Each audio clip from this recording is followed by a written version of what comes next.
Hello and welcome to another video. In today's video we're going to be starting the teardown on our 1960 Bolens Ride-a-matic.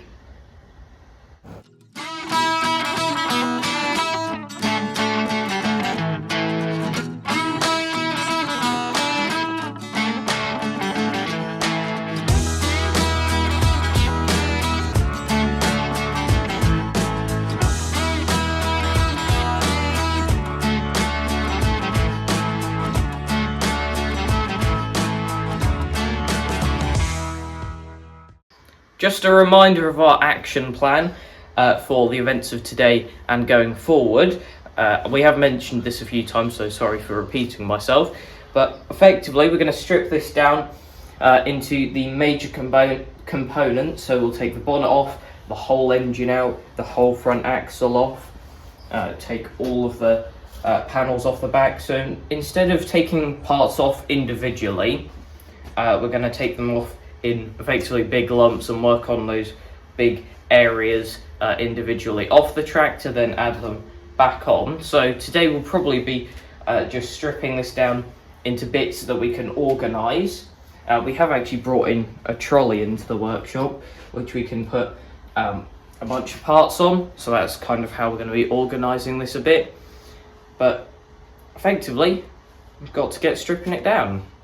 In preparation for this video, we've put the tractor on axle stands front and rear, and we've also sat here laughing more about this steering wear, because if you look, the steering wheel ain't moving, but there's all of this movement going on at the front axle.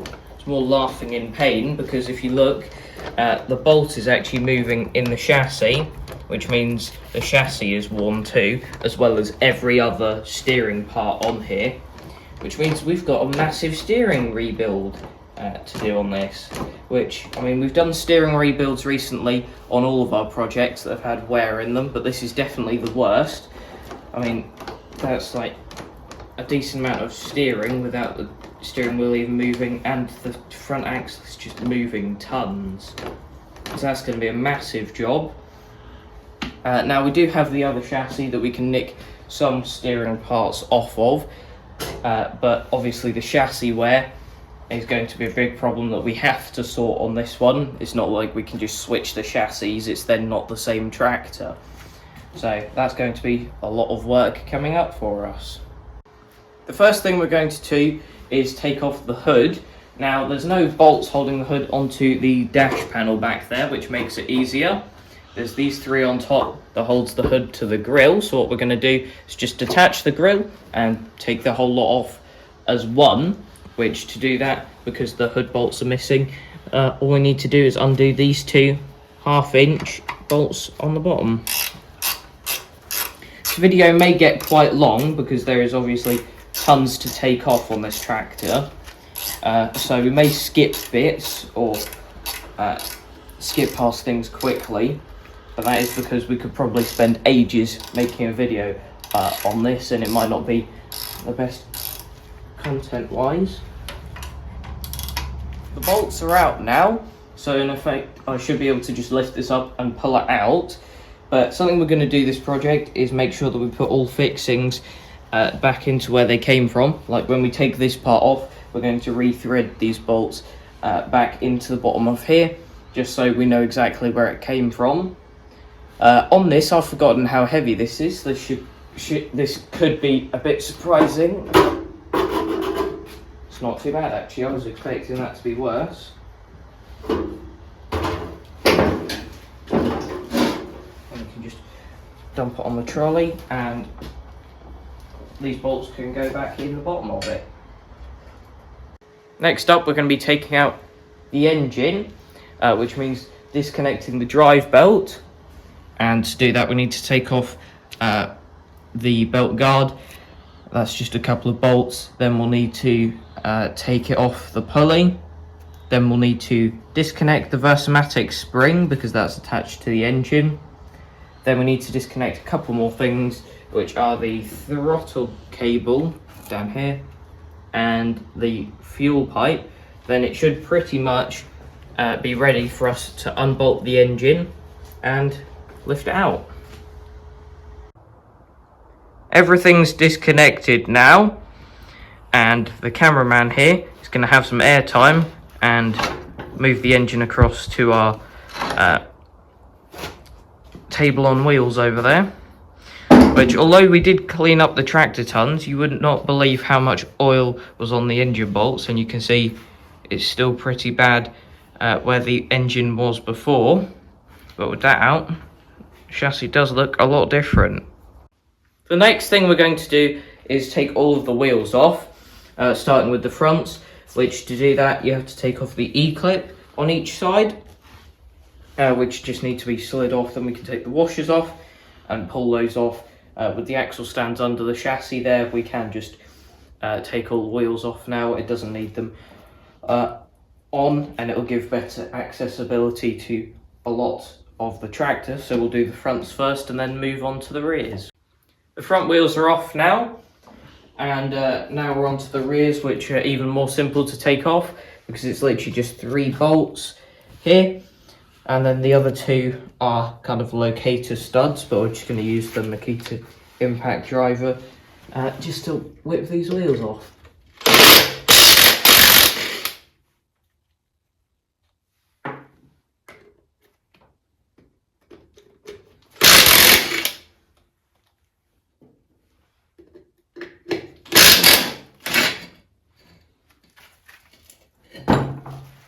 This wheel off,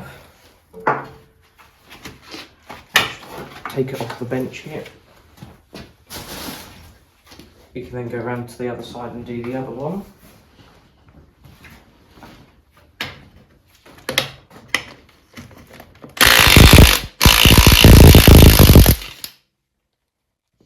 That one didn't like coming off.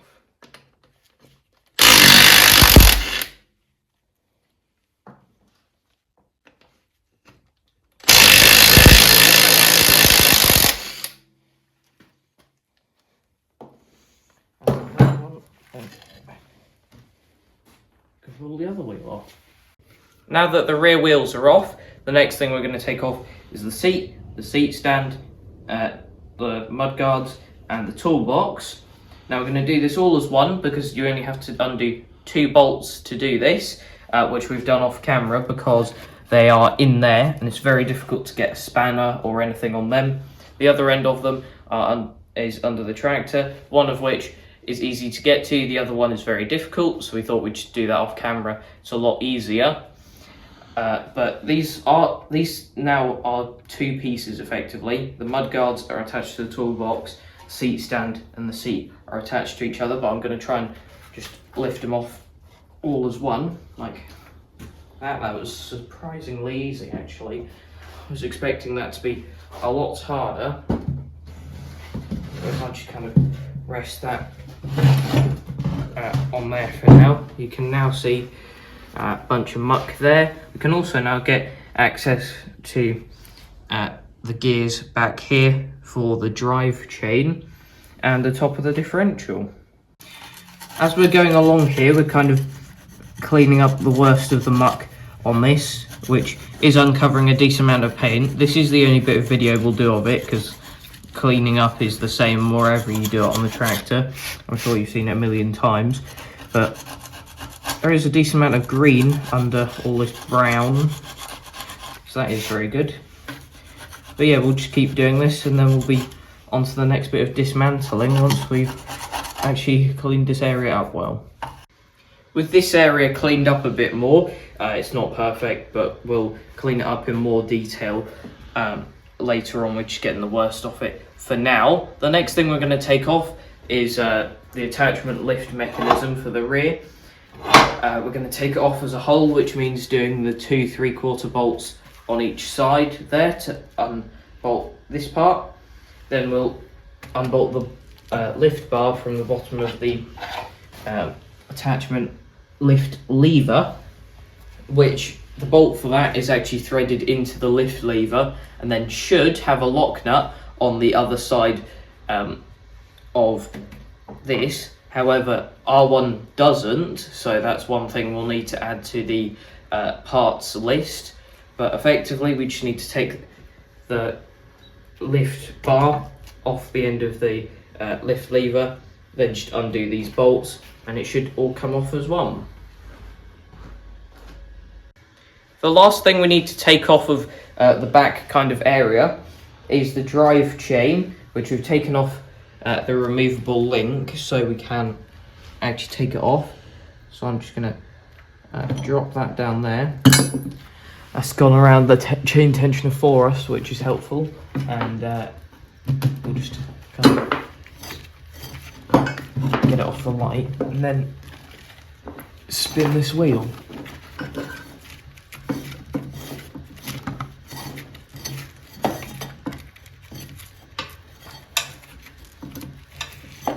Which, when the chain doesn't get tangled,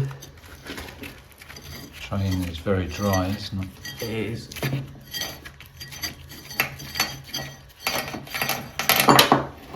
There we go. That is the chain off now, and as Dad said, very dry, very old, and a bit crusty in places. Next thing we're going to take off is the front axle. We've already disconnected the steering rod that goes to the steering quadrant, that we just needed to unbolt from the quadrant itself and just pull out. We undid the nut on the back of this bolt that's holding on the front axle and pulled it out a bit, but then it's kind of gotten stuck. We were hoping to be able to pull this out on video and show you it dropping, but we're not going to be able to, so we're going to have to cut the video in a second so that one of us can hold the front axle, the other one can pull. But while we were pushing it through a tiny bit, you can see a couple of bits of metal have flaked out. Now, we're not fully sure what these are for, but we're going to take this front axle off now and show you our discoveries once we've done so. We now have the axle off, and as you can see, there's plenty more of these little bits of metal that dropped out. Now, if you look in the hole in the casting here, there's actually what looks to be a metal sleeve in there. I can try and get the light in there a bit better. Yeah, it's kind of sleeved. Not sure what the sleeve is made out of for it to have shattered into a million pieces like this, but it's just as bad on both sides of the axle on both ends. As you can kind of see there, it's very difficult to get the light in there because it's quite a small hole. There's tons of cleaning up to do on this, but that isn't the job of now because there's tons of it. So effectively we'll put this onto our trolley and see what's next. The next bit we're taking off is probably the most complicated bit. It's the Rideamatic and PTO lever assembly. Now, we've taken this linkage off of the Rideamatic, which means that this can now move freely. We've also taken the grub screw off of the locking sleeve part that was on this side to stop it coming out, but that's now off, so that is free to come off. We've unbolted the PTO lever from this brake pedal, and now we think should be all good just to pull it off. So I'm going to try doing that.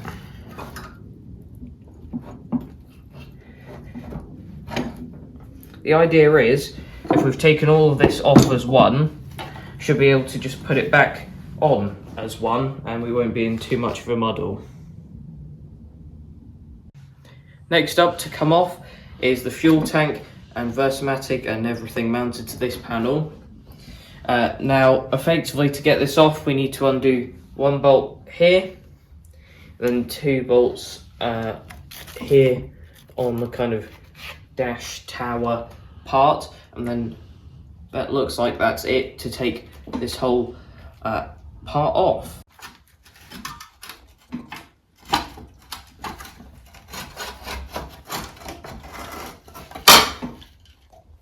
It's a bit difficult to manoeuvre that out, but that is that bracket off, and a lot more access to the back of the dash panel now. So having taken the fuel tank and that lot off, we did have a look at possibly taking off the lift lever. Something we did notice when we did this was that this is a non-standard bolt, Should be 9/16 like this one, but it isn't 1/2 inch or any other common size that's on these, and we couldn't find a spanner to fit it, so we're not sure what that is. That was a kind of indication to us that we should probably stop stripping this thing down for today, because it's kind of getting into the whole replacing bits stage already, finding that non-standard bolt. So effectively this is as stripped down as this tractor is going to get today.